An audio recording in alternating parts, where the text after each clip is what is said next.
দেখো আজকের এই ক্লাসে আমরা আরও কিছু গুরুত্বপূর্ণ বাংলা বাক্য দেখো, প্রত্যেকটা বাক্য আলাদা আলাদা এক্সপ্রেশন সুন্দরভাবে আমরা ট্রান্সলেট করার চেষ্টা করবো। দেখো একটু এক্সপ্রেশনগুলো কিন্তু আমাদেরকে বুঝতে হবে। কি, অতি আদরে ছেলেটি গোল্লায় গেছে, সময় ও জলস্রোত কারোর জন্য অপেক্ষা করে না, প্রয়োজন কোনো আইন মানে না, পরীক্ষা খুবই নিকটবর্তী।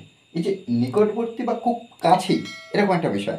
দেখো প্রত্যেকটা বাক্য আমরা কিন্তু ধাপে ধাপে সুন্দরভাবে ট্রান্সলেট করার চেষ্টা করবো। দেখো, অতি আদরে ছেলেটি গোল্লায় গেছে, আমরা ফার্স্ট টাইম এই যে অতি ব্যবহার করব, এই অতিটা আমরা ইংলিশে লিখব টু মাচ।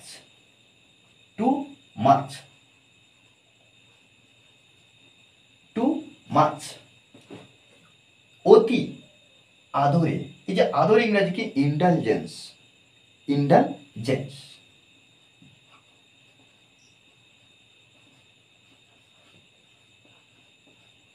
ইন্ডালজেন্স, অতি আদর, বা অতি আদরে, কি তারপর কি, ছেলেটি গোল্লায় গেছে।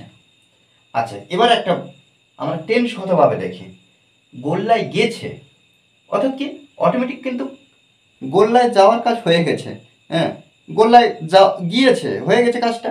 আজ কোনো কাজ হয়ে গেছে বোঝাচ্ছে, এইমাত্র হয়ে গেছে বা সম্পূর্ণ হয়ে গেছে, পারফেক্ট আমরা ব্যবহার করব, প্রেজেন্ট পারফেক্ট।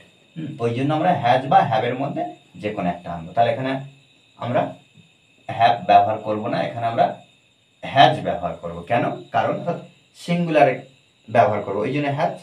হ্যাজ এবারে গোল্লায়, এই যে এবারে কিন্তু আমরা গোল্লায় লিখব। আর গোল্লায় ইংরেজি কি, স্পয়েলড। কি, স্পয়েলড, SPOILED, SPOILED, স্পয়েলড। তাহলে এখানে আমরা লিখতে পারি কি, স্পয়েলড, SPOILED, স্পয়েলড। কে? ছেলেটি, দ্য বয়। আমাদের কিন্তু অনেকের মনে হচ্ছে যে আমরা তো ফার্স্ট টাইম দ্য বয় ব্যবহার করতে পারতাম, কেন? কারণ সাবজেক্ট হিসাবে আমরা ছেলেটিকে দেখতে পাচ্ছি না। এখানে দেখো অতি আদরে, আমরা জাস্ট এখানে টু মাছ দিয়ে শুরু করব, কোনো অসুবিধা নেই, বাক্যটা এইভাবে আমরা করতে পারি। অতি আদরে, অতি আদরে, দেখো তারপরে সময় অ্যান্ড, অর্থাৎ সময় ও জলস্রোত কারোর জন্য অপেক্ষা করে না।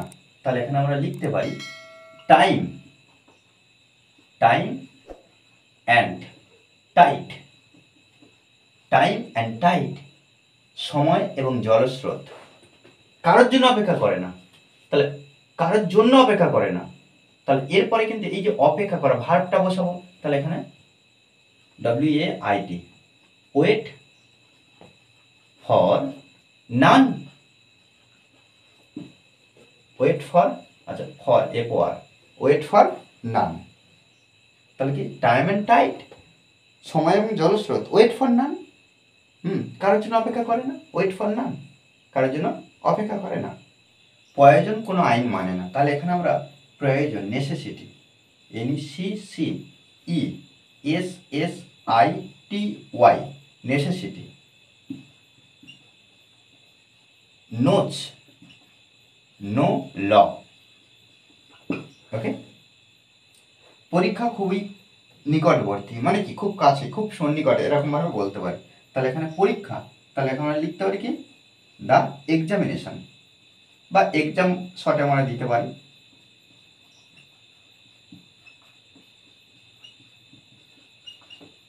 দ্য এক্সামিনেশন, পরীক্ষা কি, খুবই নিকটবর্তী। এরপরে আমরা কি, পরীক্ষা হয়, তাহলে ইজ ব্যবহার করব, ইজ, ইজ নকিং,